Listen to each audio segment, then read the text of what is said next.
Welcome back, I'm Bill. Today I've got with me two Coleman Easi-lite barbecues. These are model 4650. They were made by the Canadian Coleman company in their Toronto factory. They were not made in the United States, and as far as I know, there's nothing even remotely equivalent to them that was made in the Wichita factory. They're relatively rare. There's a propane version which is exactly the same but without the gasoline tank. Those seem to be slightly more common. But these were made, I believe, all probably about 1980. They are based on the design of the 431 Tourist Easi-lite stove, the two-burner camp stove that was made from 1977 or 78 till about 1989, whenever they closed the Toronto factory. The tank is exactly the same as a 431. The burner and manifold is the same as a 431. They've just made some modifications to it for use in the stove or in the barbecue, which we'll see later.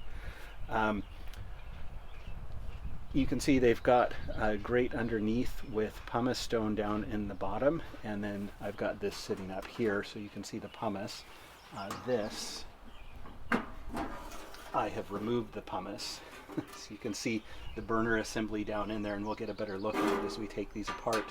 So I'm going to be working on both of these. I'm going to be restoring both of them. I'm not sure exactly what they all need at this point. I suspect I'll be repainting them with some black high temperature barbecue paint just to give them a fresh look. I think the tanks will be okay, but I have to tear into these, so we'll move back to the work table. Before we tear into this, let me give a walk around with some of the features. You may have noticed outside I had it on a Canadian style folding stand. These legs and the holes in them are designed to fit on those stands, although a couple of these legs are a little bit bent out of shape. It's got a temperature gauge that goes up to, it's a little dirty here, I think it goes up to 400, 500 degrees. It's got the Easi-lite valve. This tank is exactly the same as a Model 431 Easi-lite stove. They did away with the lighting lever on the side of the valve that was on the traditional stove valves. So everything that it works the same way. It just is the air stem is controlled through this knob, and there's a cam in there. This also relies on O-rings, and both of these stoves, or both of these barbecues rather, the O-rings have gone bad. So I have tested them with a different tank that was good, but yeah, they leak gas all over the place and they leak pressure. Other than that, the tank is the same as and the generator is the same as a 431.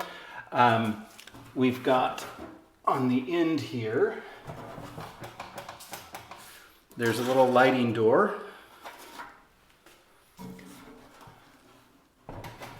We've got our label back here with the model number. It's interesting, they describe it as a camp stove. We've got a lighting hole for the auxiliary there.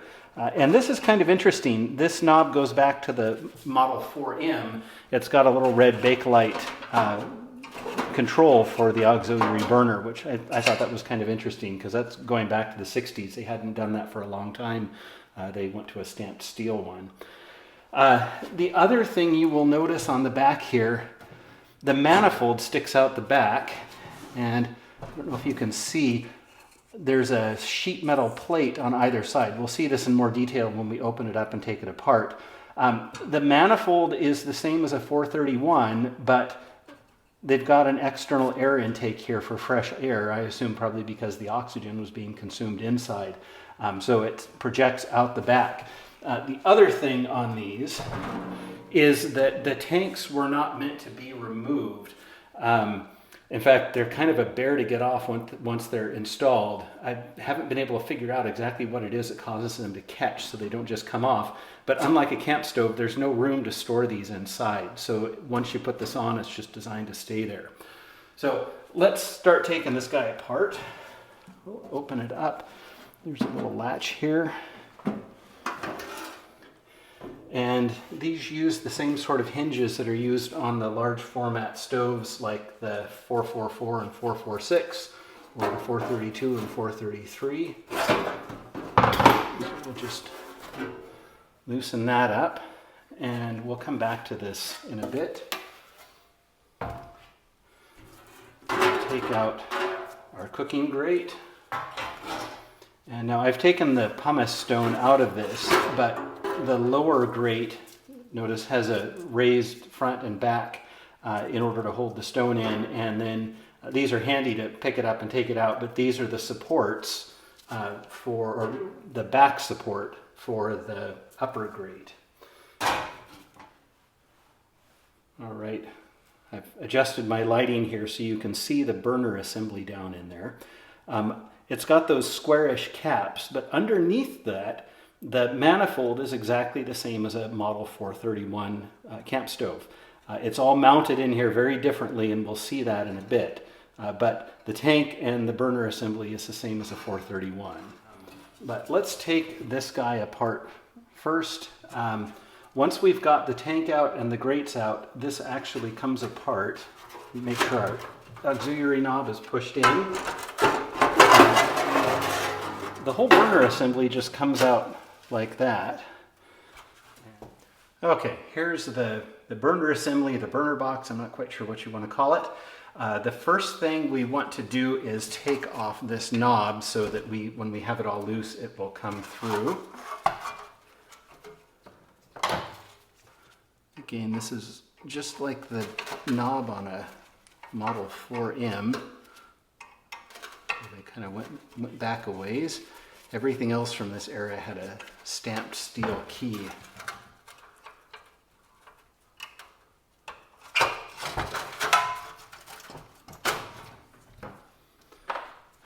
And I'll wait till I get this out. This is seized up. I've had some deep creep on that as well on these. So hopefully.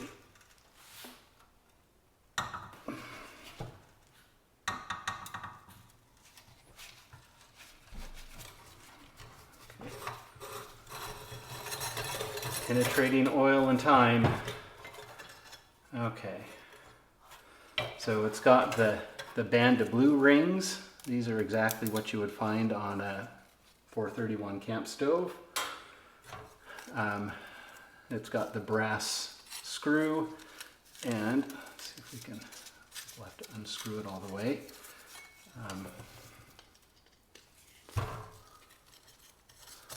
But even the burner cap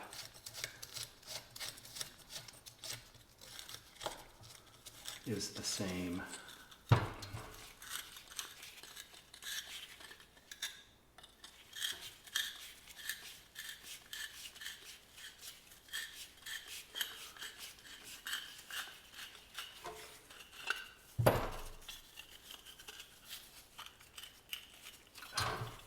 That just doesn't want to come off.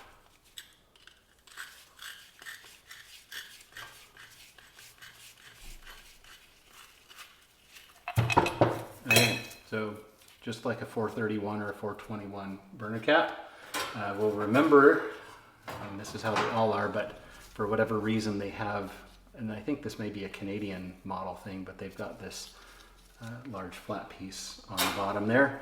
So I guess this was just to help diffuse the heat from the burner more than the burner cap would.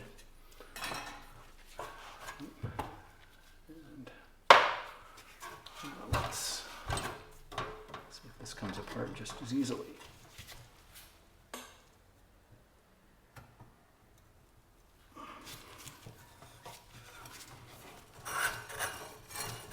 Oh, that was nice.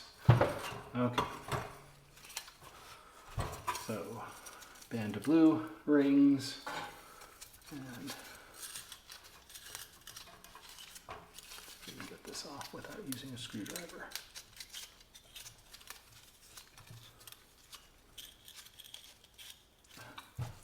I guess not.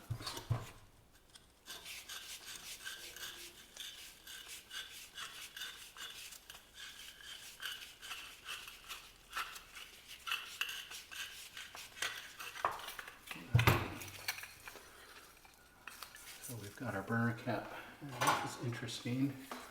This doesn't have anything extra on there, but this has, looks like some kind of maybe a fiber washer.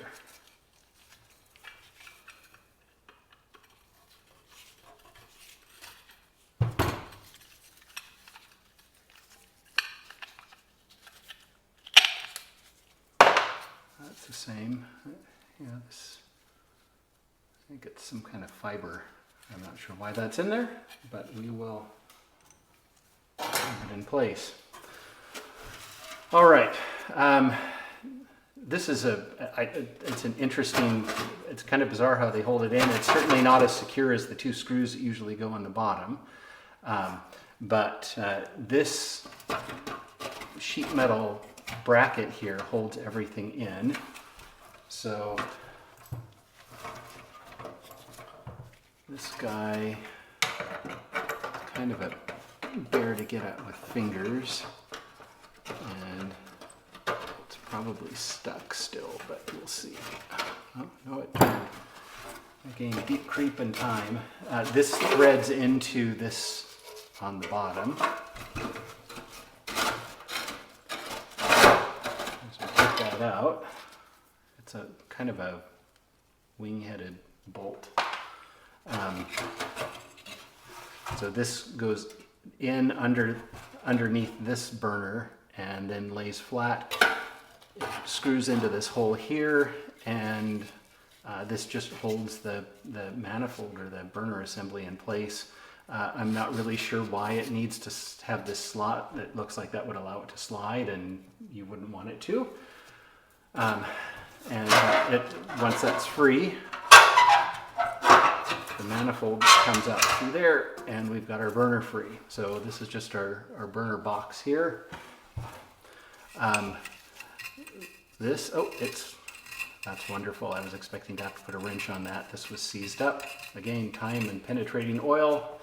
That just screws this plate in and out, which closes off or opens the gas supply. Again, on a 431, there are openings in the bottom of this chamber here, and that's how the fresh air gets in to mix with the gas, the fuel vapor that runs in here. They mix in this U-shaped tube, and the fuel the vapor mixed with oxygen comes out at the burners. I'm assuming they've done this because it's enclosed and the air inside, the oxygen's used up. So they've just got this sheet metal plate that's probably spot welded, it looks like. Yeah, it's spot welded on here on both sides, and it's got an air opening, and this part projects outside to the back of the barbecue, and that's where it gets its fresh air. The lid, it's got two screws that hold on the handle.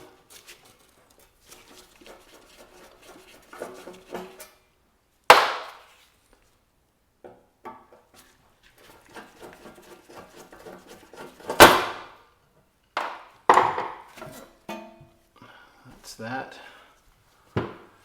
And the temperature gauge, I think, it looks like it's got some little bumps here, so I think we should be able to just press it out. Yep.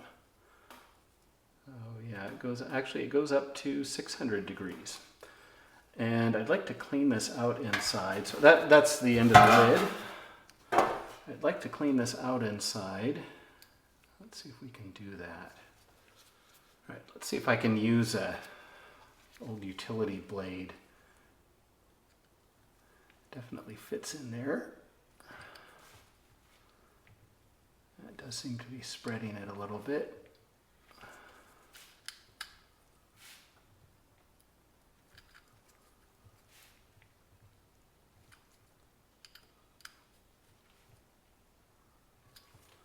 I think maybe I can get a screwdriver, small screwdriver in there now.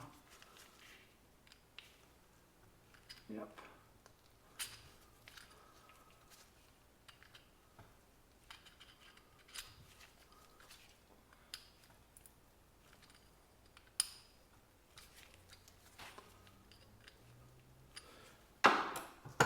Try a bigger screwdriver now.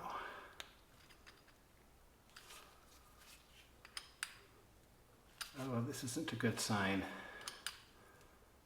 There's a dimple here and a dimple here.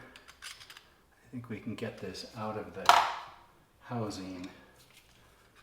I don't think we're going to get the glass out.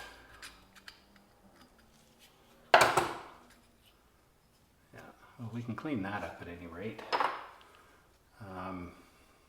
Yeah, okay, that's as far as we're going to get this apart. Unfortunately, I'm not going to get that crud out of the glass. It's punched in here, here, here, 3, and you can see it's punched in and that's held in place. So unless I want to, yeah, that's not going to come out. So, all right, well, that's as far as we're going to get with that. Let's deal with our tank. All right, first things first. I think this is the one-piece generator and gas tip.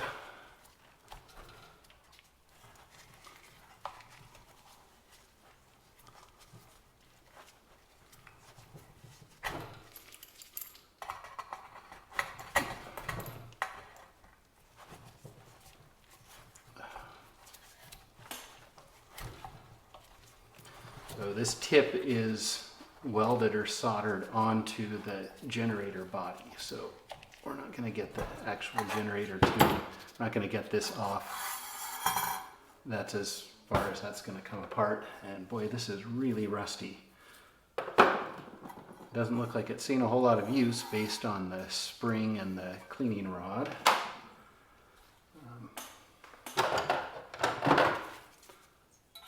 This should just unscrew.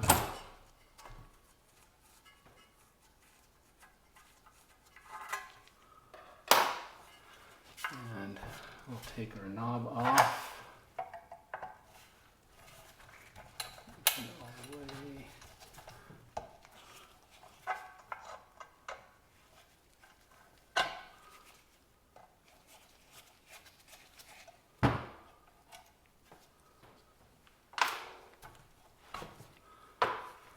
And now we want to, actually I think, yeah, we'll go ahead and take this off before we take the valve out.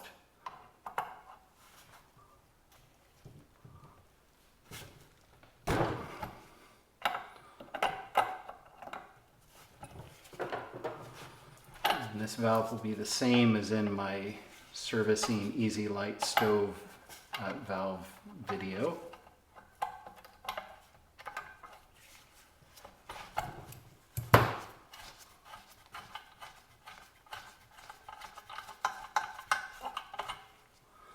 There's our outer nut. There's a brass washer that goes inside of that, a spring, and there should be a fiber washer on the other side. It might not come out yet. So at this point, I think we're going to have to take, if I remember right, we need to take the fuel and air tube off first. All right, these can, on the Easi-lites, these can be very tight. I'm going to take some channel locks, or not channel locks, an adjustable wrench, and get as much leverage as I can.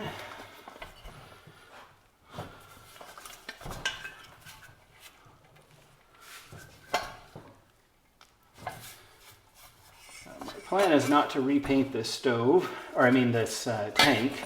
It's in pretty decent shape as it is. I think we'll just clean it up and give it a polish. And there's our valve. Put this in the pliers.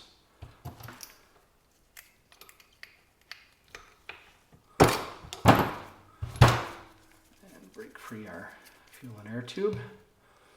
So this is like on a lantern as opposed to an instant light stove valve where the air wire, one, it's not spring loaded on those, and two, it's fixed up into the valve up here. So that, and once that's out, we should be able to just pull out our valve stem. Now, this is our fiber washer here. Let's see.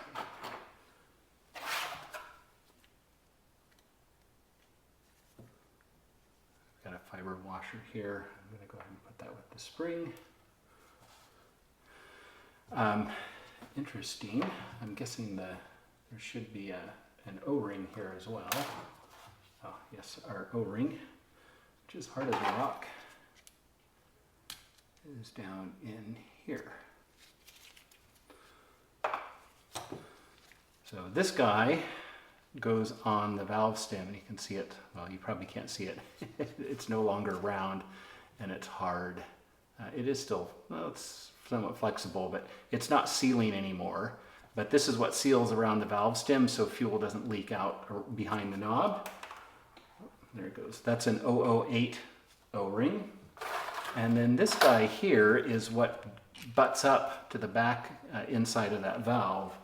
And this is an 004 O-ring, and these get rock hard too. In fact, this is really hard. I have to dig it out.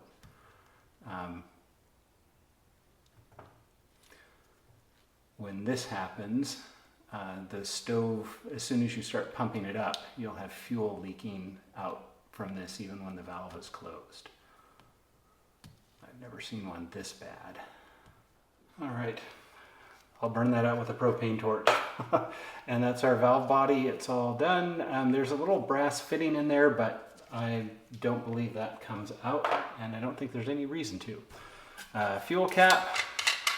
This guy still seems to have a decent cap gasket in it. And we've got our pump.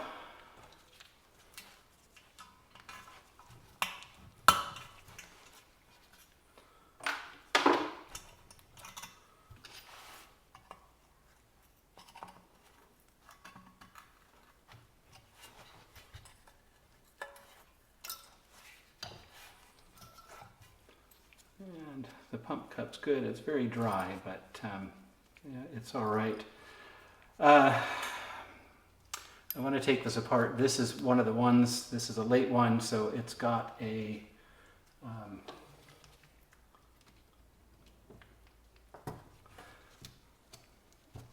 back. We need to bend these guys up, and this might be, hey, landed right where I wanted it. Usually they don't come off that easily. There's our pump cup.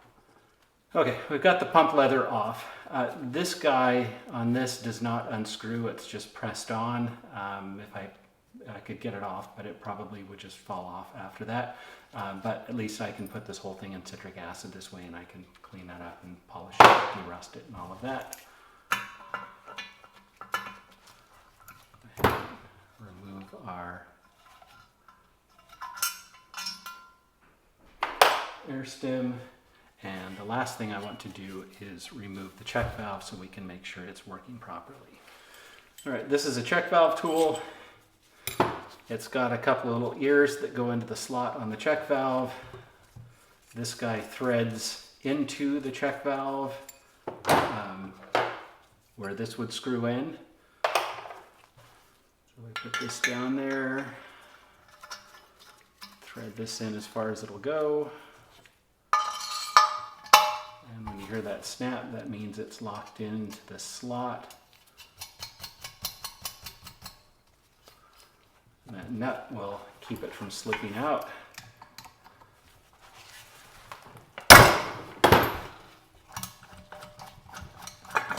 And there's our check valve. It looks like it's in great shape, but we'll check it anyways. If you don't have a check valve tool, just leave the check valve in place. You can put a big screwdriver down in here, but notice how it just barely is wide enough. And these slots are fairly, or the brass here is fairly narrow. So if you slip, you can chew this up and you won't be able to get it out. It's much more difficult to get out with a screwdriver than it is with a check valve tool, so it's best just to leave it alone. You can hear that rattle, that means it's probably just fine. And this is our tank, so I'm gonna clean this up and give it a polish, and I think it'll look almost as good as new. There's a little bit of damage to the paint back here, but other than that, it's all right. These other parts we'll clean with soap and water like this, or with citric acid like this as necessary.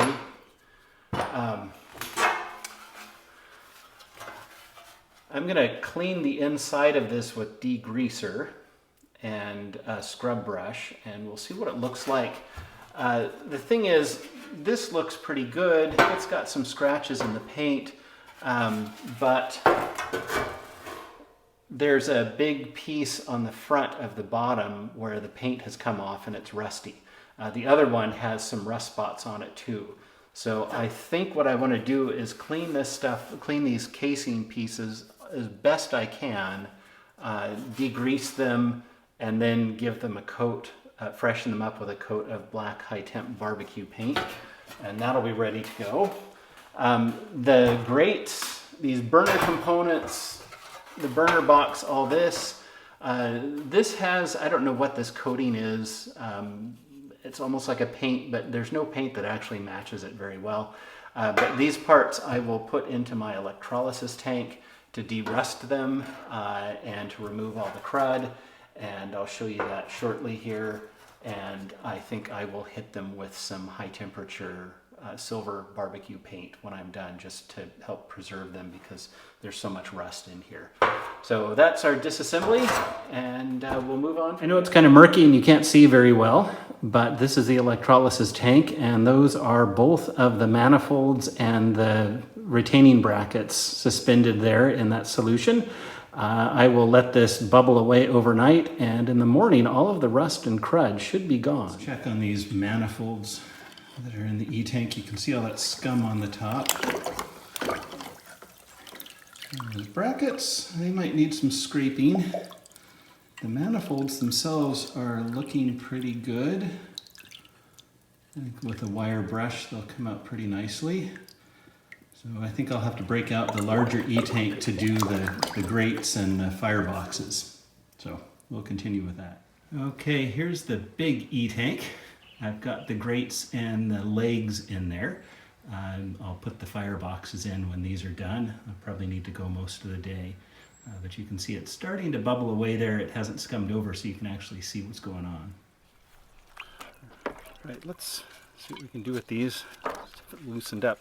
Probably should have scraped this a bit more or brushed it a bit more before I put it in, but I think it's going to be all right. These will get painted.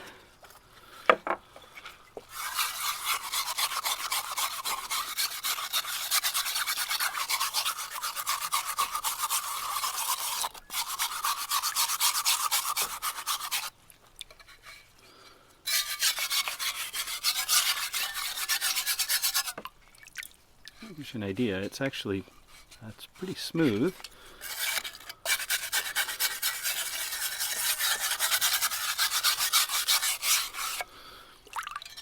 I'll hit that with some 150 grit sandpaper and spray it, and I think it should come out just fine. Now let's have a look at one of these manifolds.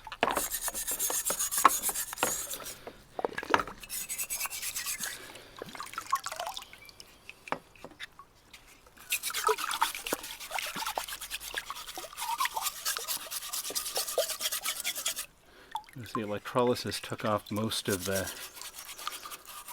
like I said, I don't know what that is on here that they painted or plated their manifolds with. I think it's something that was sprayed on like a paint, but there's no paint that I've found that duplicates the properties or the appearance. Let's see what we can do with these case pieces. I have scraped, this isn't so obvious, but I've scraped and wire brushed the inside a bit just to get excess debris off. My goal is to get them cleaned up and degreased enough so that I can hit them with some high temp barbecue paint.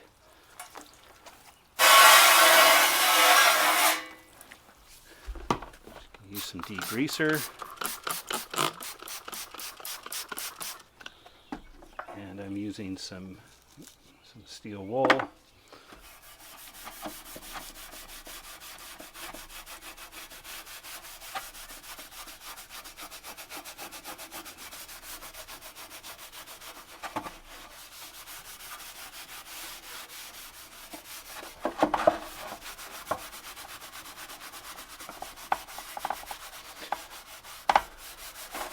You don't want to remove the old paint. It's got a bit of a texture to it, What I want to do is get this rust cleaned off so that I can paint over the top of that. And again, I want to get any grease or contaminants off that would prevent it from sticking.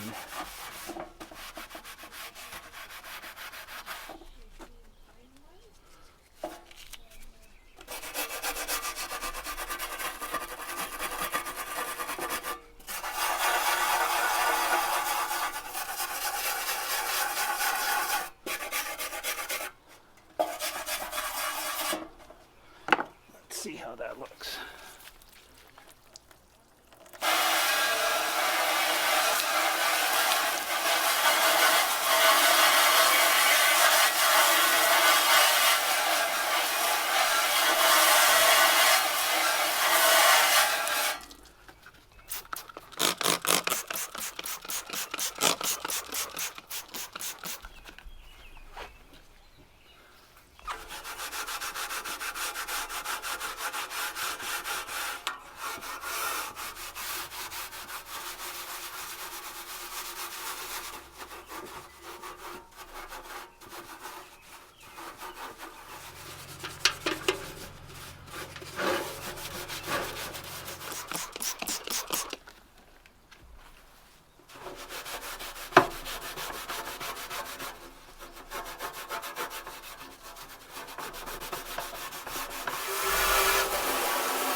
So I'm going to paint the case components with this Rust-Oleum matte black high heat paint.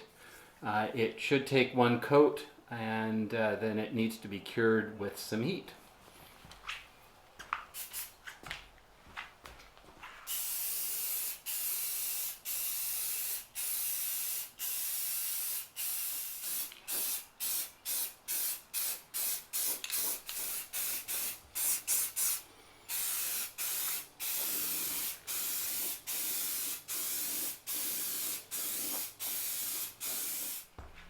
All right, that seems to be drying quickly, which seems to square with the instructions. Yeah, so that's the outside. We'll see how this dries up. So here we are a week after spraying that high heat Rust-Oleum black paint, and I am entirely unsatisfied with it. It didn't come out anything like the cap on the can or what was described to me. It actually looks pretty good on camera as I'm looking at it. But it's not really even black. It's really like a dark gray. I was expecting it to be very matte, and more matte than the original finish on these. The original was more of a satin.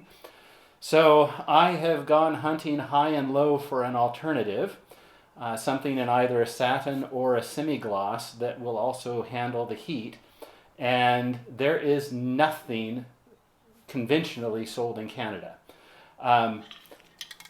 This is what I'm going to go with. This is the High Heat Ultra by Rust-Oleum in semi-gloss black.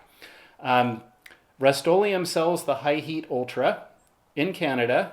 There are 4 colors, but they sell all 3 colors here except the black. So I had to get this from someone who imports it and sells it on Amazon. They sell the regular High Heat, the non-Ultra, here, and they specifically market it toward painting barbecues. But again, it's a matte black. I bought a can at Home Depot and did a test with it, and it looks no different than this other stuff I've got, and it's just not right. So I'm going to give this a shot, and from what I hear, this should do the trick.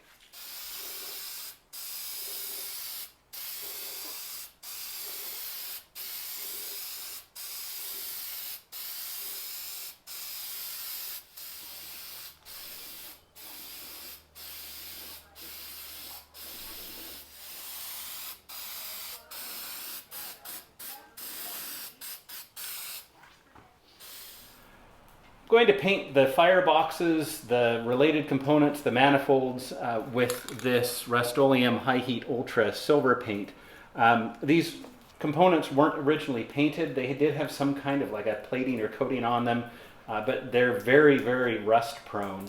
and there was already quite a bit of rust. They've been through the E-tank and cleaned up here, lightly sanded on the inside, and I want to try to prevent any further rusting, so I am going to paint them with this.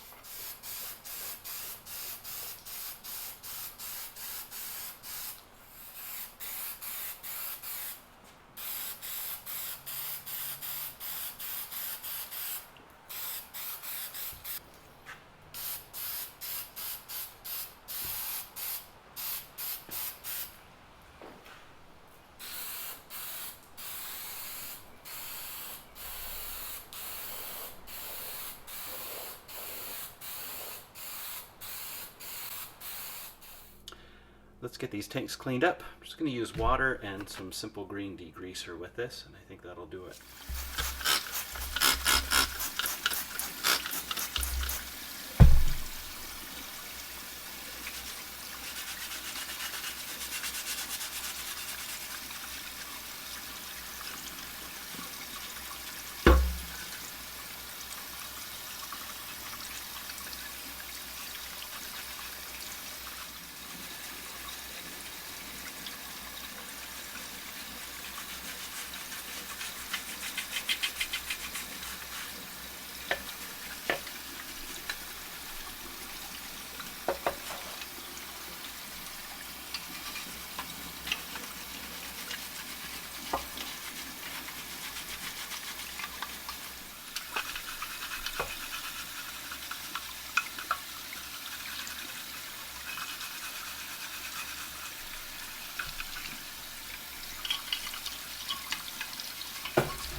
Let's do some polishing on this tank. It's not perfect. It's got the usual wear around the fuel tank. It's got a few dings. It's got some scratches.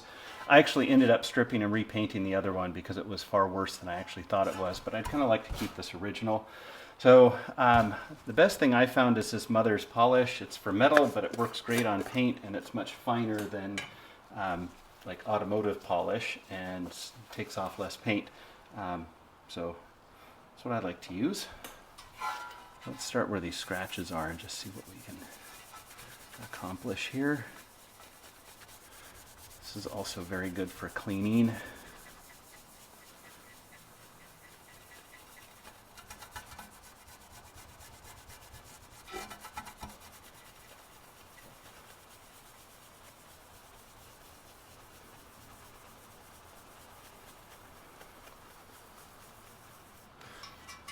See, it takes off some oxidation, but not much.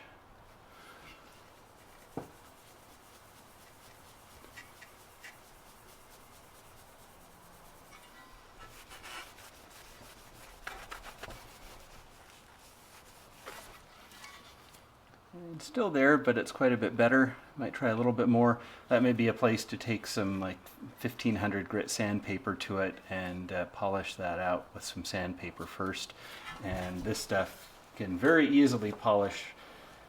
If you've sanded with like even 1000 grit, this can bring it back to a nice shine.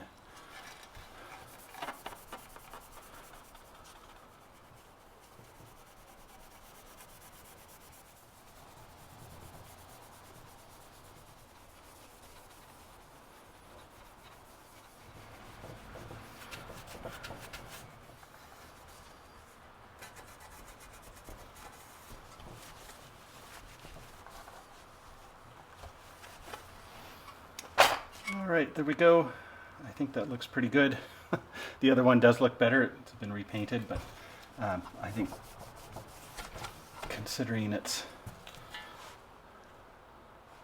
almost 40 years old, that looks pretty good. All right, here are our smaller parts in citric acid. Brass on the left and steel and nickel plated stuff on the right.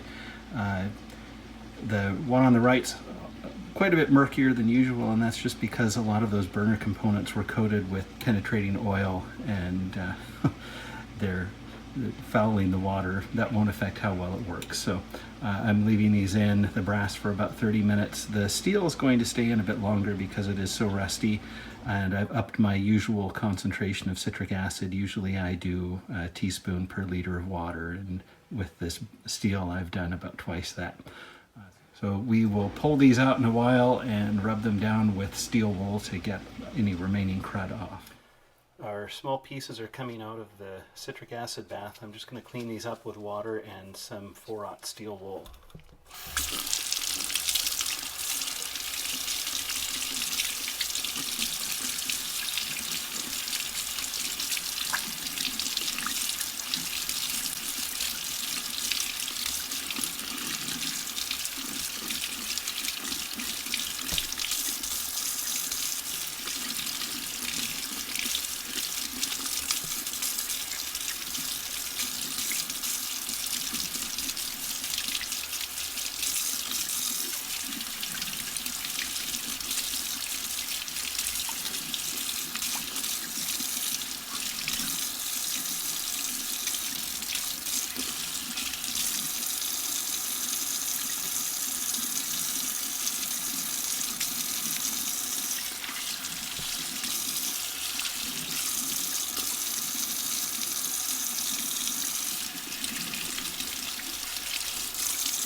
This is the back side of the thermostat.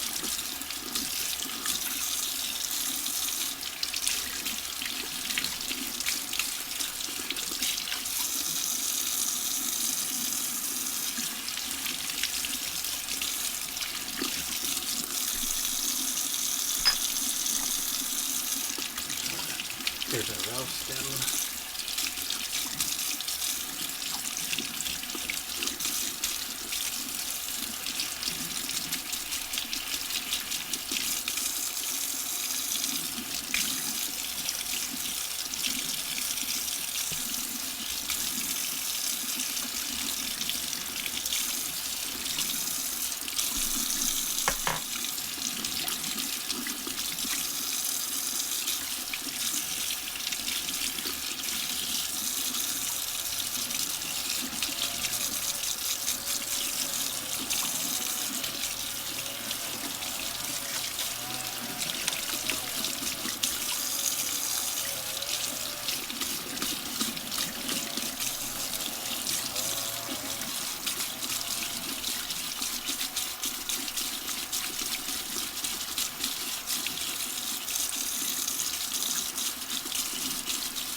Let's polish up some of these parts. I'm going to be selective. Most of the stuff wasn't originally polished. These aluminum valve blocks just don't look right if you polish them. But I'm going to polish some of this. I did sand the rust off the generator, and that's as much as I'm going to do with that. So I'm using firm cotton buffing wheel, and I'm using some white polishing compound.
get started with some reassembly. We'll start with the tank here. Just get the fuel cap put back on, and let's put our check valve back in. So you can see here how the check valve tool threads in, and then these ears fit into that slot, and we just tighten this guy down, and in it goes.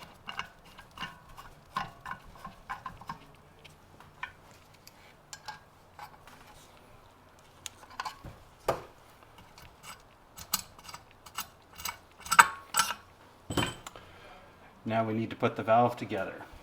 So these are a little bit tricky. We've got our valve body, our valve stem, the outer nut, this fiber O-ring or washer, the brass washer, the spring that goes in between, our fuel and air tube, and our air wire and air stem, and the knob, the direction disc, and our retaining screw. The last thing we need is new O-rings. So this is an 008 size O-ring, and it just fits on there like that. This is Viton. Coleman originally used fluorosilicone, and my understanding is that they did that so that these would work in cold weather. Viton doesn't handle freezing as well as fluorosilicone. Most of us probably aren't going to be using these in temperatures that cold, and Viton is designed to work, I'm told this, in applications where there's movement. Fluorosilicone is actually, I'm told, designed to be used where there is little or no movement, which may explain why the fluorosilicone ones wear out. So this keeps fuel from leaking out back around the valve stem, and then our fuel shutoff point is here. And that fuel shutoff point uses one of these little tiny 006 O-rings. So, and if that's bad, the seal point won't seal, and you'll have fuel leaking out of the valve or through the generator. And if this is bad, you'll have it leaking back around as soon as you start putting pressure in the pump. So with these, the trick is we need to put the valve together first. So the way that works, so we put our small O-ring on the back side. The cleaning rod or cleaning needle actually skews into the back of this. We'll do that later. And now our fiber washer goes on, the spring, the brass washer, and then the outer O-ring. And this all goes in here. And it's got sort of a cam action, and once that is in, we need to put this in afterward. So the spring goes under that shoulder, air wire goes in. You need to put this on after the valve stem is inserted, otherwise you won't be able to. There's as you can see, there's a channel in here, and this guy rides in that channel, so you need to have the channel there first, or the valve stem won't go in.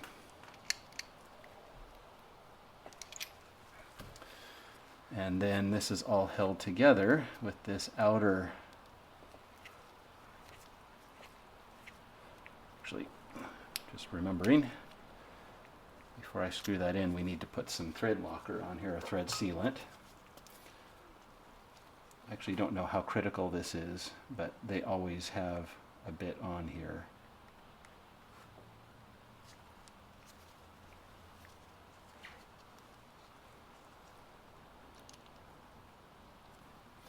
So we'll put some on. This is the thread sealant, not the, this is Permatex blue versus the red, which will seal this on forever and ever, make it really difficult to get off.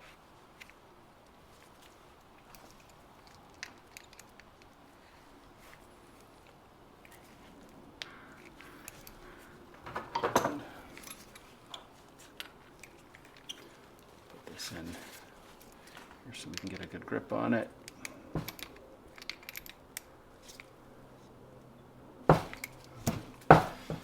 all need to be good and tight so they don't leak.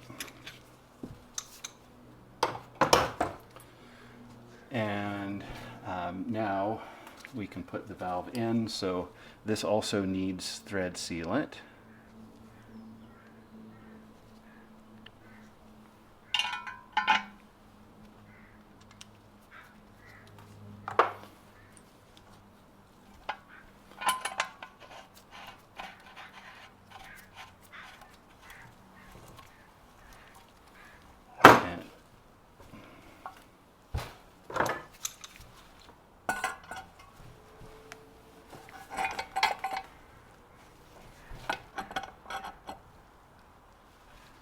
Straight, or I should say perpendicular.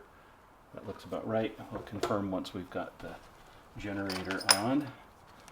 So the cleaning needle just threads into the back end of the valve stem. It's on to hold it. There's our flat side. There we go.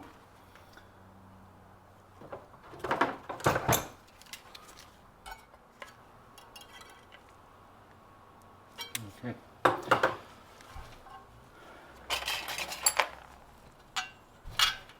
Now our spring, and you can see now that this is all cleaned up, the gas tip is actually brazed on, so that doesn't come off. I'll clean this out as best I can.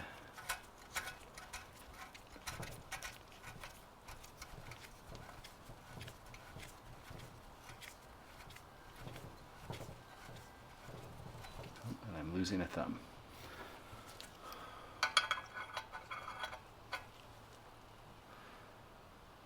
And we'll get that tight.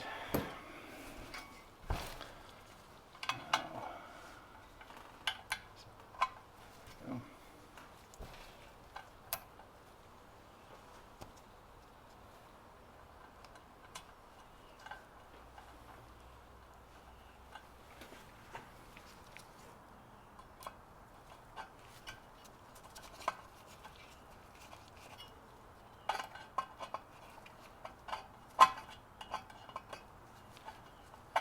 see, I do this left-handed for you so you can see, but I'm not left-handed. Right. There we go. When you've got new O-rings in there, it should feel just a little bit snug. So we're off. There's the lighting position, and then high to low. So I almost forgot the pump. Let's deal with the pump here.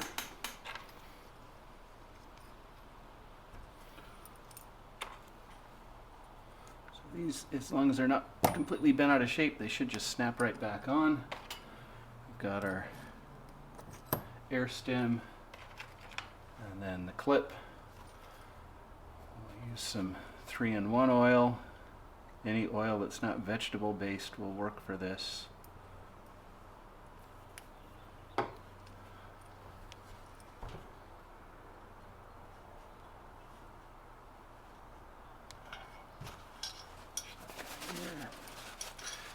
Clean up any oil that's gone around the edge, and we'll line up.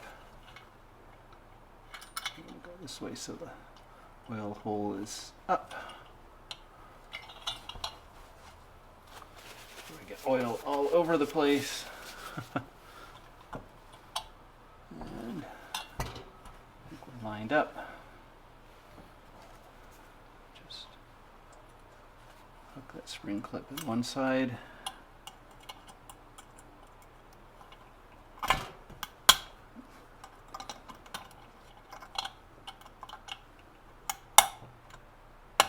Put it in the other. Now, let's our air stem locks down. That's good. So let's make sure we're off.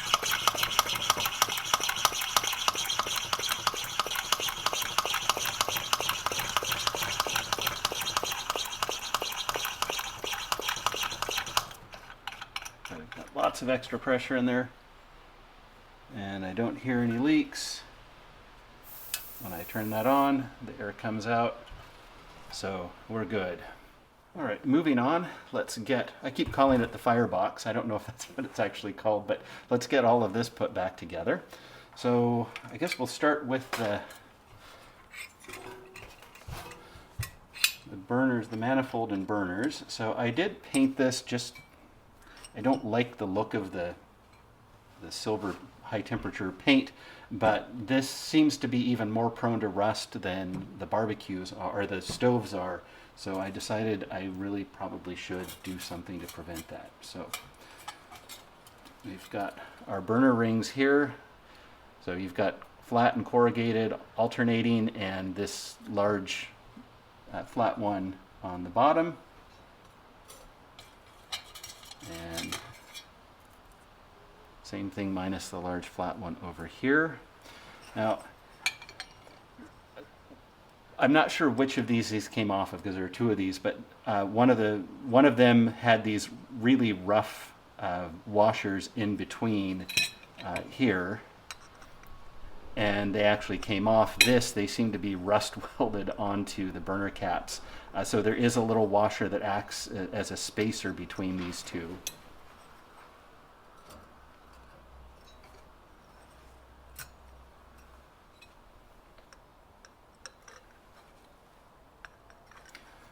Now the fun part is getting these lined up just right.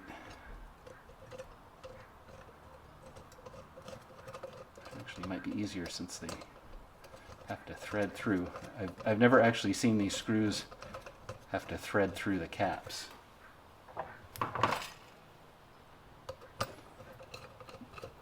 It might make it easier in terms of getting them lined up. Or not.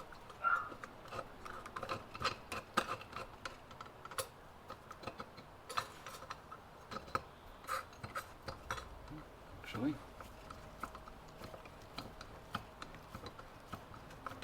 get a bigger screwdriver. That fits better. And we want to make sure as we tighten this that the rings are all stacked and even. Feels good.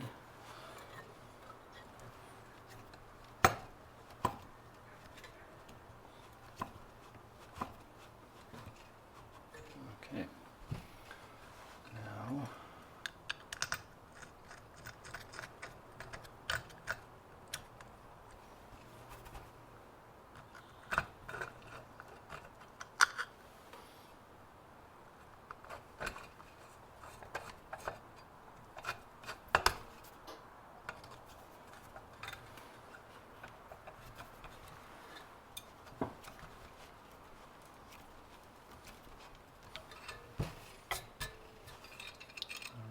everything looks good there. I will wait to put the knob and screw on because it needs to fit through the hole on this box. So slide that through, and then the manifold sticks out through the back. And this guy, let's see how this oh, that's right, we have to put it in this way first. And then I've got a screw here, and that goes like that. There's a little L, and that ensures that the manifold is in the proper position. Tighten that down, and that all seems good. Let's put our knob on. That's the last thing.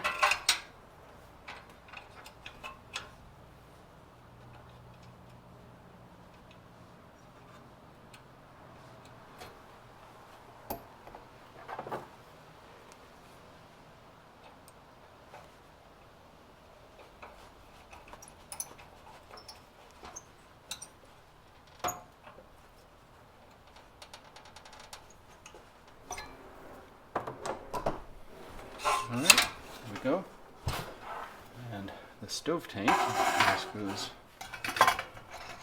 right in there like that. Of course it won't mount, there's nothing to hang it on until we get the rest of the barbecue done. For our final reassembly, I've moved you so that you're looking straight down, just so that you can see what I'm doing. Since that large case, from the side you can't see anything inside of it.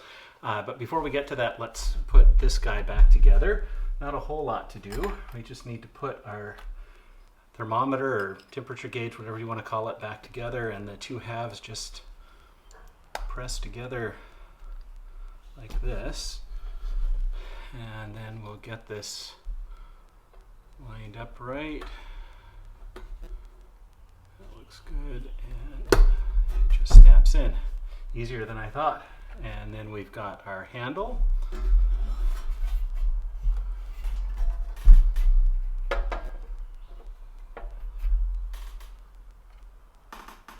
it's just held in with a couple of these screws.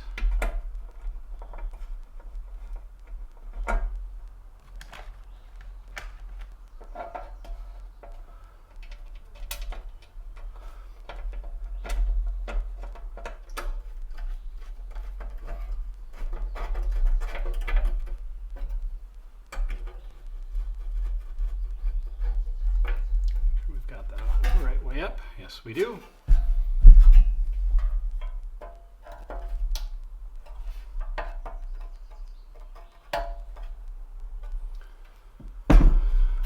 Alright, there's our lid. Let's set this aside. Now for this guy, the first thing we're going to want to do is put these legs on. I think it'll make a difference on this leg. We'll just get the holes lined up. And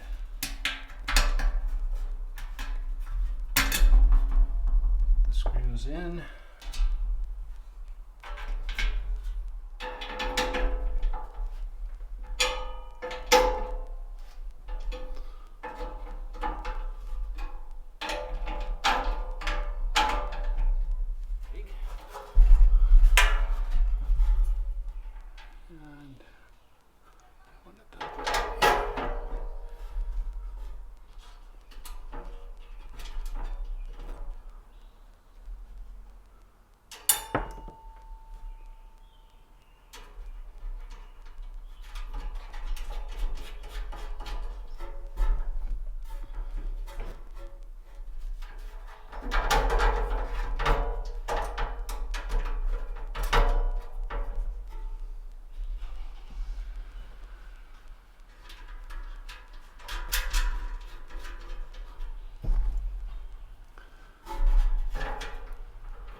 There's our legs, and one last thing to do on this bottom part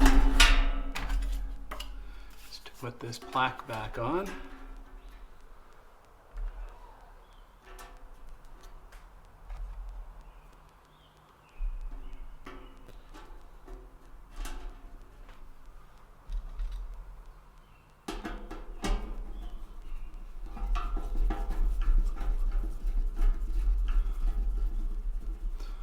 This plaque has the model number. It also has the lighting instructions in both English and French, and the cautionary notes.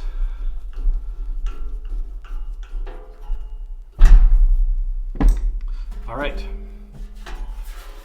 Now we just need to put the manifold back in. Okay, let's finish this.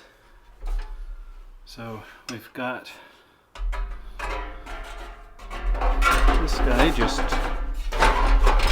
drops right in there. Now, I think if this is something I was going to use a lot, and if we're going to cook anything more than like hot dogs or sausages on here, if I was gonna cook something that would drip a lot, I would probably line the bottom of this with foil because it was just really nasty and rusty down there. And then just our lid.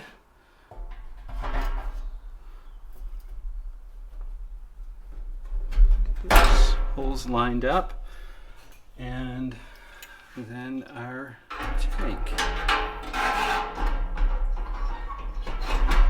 So now I'll put the grates in. I'm not going to put the pumice rocks in yet because I thought we'd light this up and you can see what the flame looks like. It's a little bit different because of these square things. I've tried to find a service manual or an owner's manual for this to see if I can find a parts list to see what they call these. I can't find anything. Yeah, let me fire it up before we put the grates in. So I'll make sure that the knob is off all the way clockwise. Let's pump this up. I've already put gas in here and it's full, so it won't take a whole lot of pressure.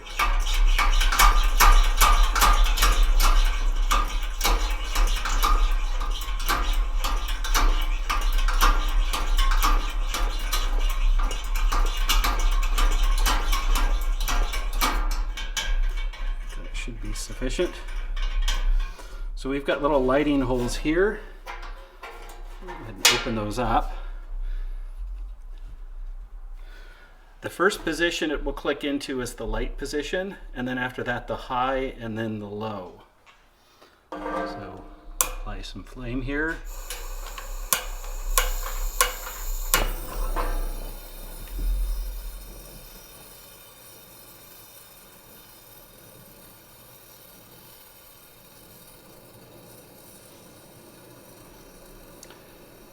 And it looks like the generator is warming up nicely. The flame is beginning to form evenly all around. So put that somewhere in the middle there. Add a little pressure.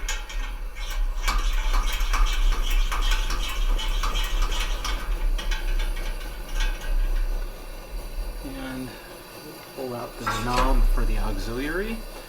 And we can light it this way, but since we don't have the grates in, I'm just going to do it this way.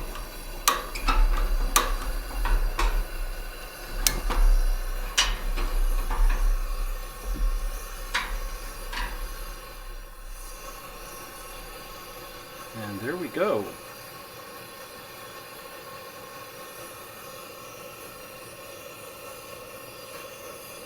I don't know how long that silver paint will last on the burner caps. It usually doesn't last real long. It will discolor, but it should stay on there and help prevent rust. So the next thing I'm going to do is drop our grates in.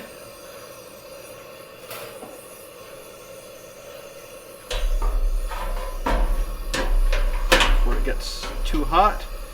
The rocks go on top of that.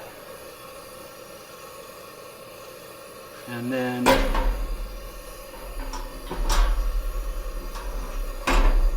this guy rests on there. So the next thing we need to do is take this to the beach for a cookout. Well, here we are at the beach.